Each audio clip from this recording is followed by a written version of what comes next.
Joel is a singer, pianist and songwriter from New York. Let me just pause and say people pronounce his surname in different ways.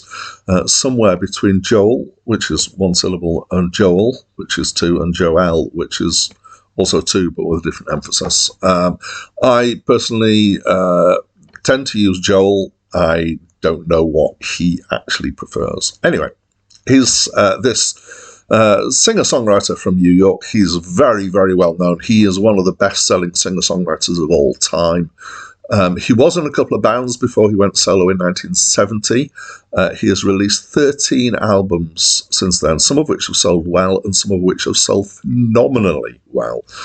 However, the most recent rock album he released was in 1993. He did release an album in 2001 of classical pieces.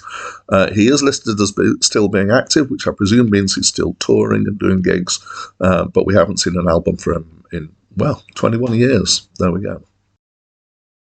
Hi, my name's Dan. So this was Billy Joel's sixth album. It was his first to go #1 in the USA, and it was one of the first albums ever to be released on CD. So I've had a copy of this for a long time, a vinyl copy. I have played it sometimes, but when I feel like Billy Joel, I tend to play his greatest hits. So as a result, I know the three songs well, which were hit singles. I know the other songs somewhat. Also, I reviewed this album a year or so ago for my blog that I had before I started doing these video reviews. I have re-listened and I'm reappraising this. Actually, it's gone up since the score that I gave it previously. So I would always claim that Billy Joel is one of the greatest singer-songwriters that have come out of the 70s.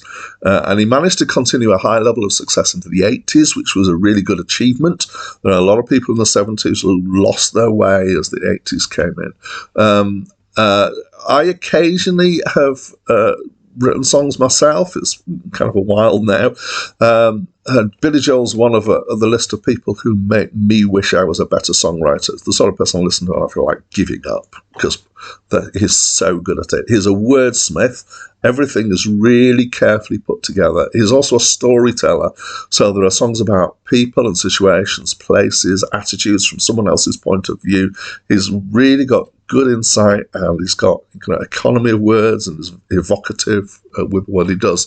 He's the sort of person, I think, who if he wasn't a musician, he would probably be a novelist because he seems to enjoy telling stories so much. The general tone of it is it's neither angry nor shocking, but it's also not fluffy or soppy particularly. Some of these songs are pretty close to the bone on various things. Big Shot, My Life in particular, I think, are very strong songs in this. When he does go for the kind of the softer things, and it's how the word pathos maybe comes to mind. He does go all out with that. And Honesty, which is the second song on the album, is immensely beautiful and really evocative. And it's also quite an unusual song because it's not actually a love song, it's a song about friendship. It's easy to take it for granted because it's been around and it's so well known for so long, but it is really a cracking song. I think I would put it up there as one of the best songs ever written, I would say. Obviously, I'm a fan. So musically, it's very kind of 1970s singer-songwriter. There's a lot of mixed-in influences. One of the things that I liked about that kind of 70s singer-songwriter thing was the variety of musical backing that they tended to use. He is a pianist, so there's definitely a piano emphasis here, so which makes it easy to compare him to Elton John, who was around similar times doing piano-based singer-songwriter stuff. Generally, I would say it's kind of light rock. There are some times when it gets a little bit heavier, so maybe kind of medium rock. There are bits of jazz in here, but not overwhelmingly. It's very kind of middle of the road, if you like, but that doesn't mean it's not good. It just means it's commercial. It's not actually one of my favourites of his albums, but I do think it stands up so well against a lot of other music. So I really enjoyed listening to it.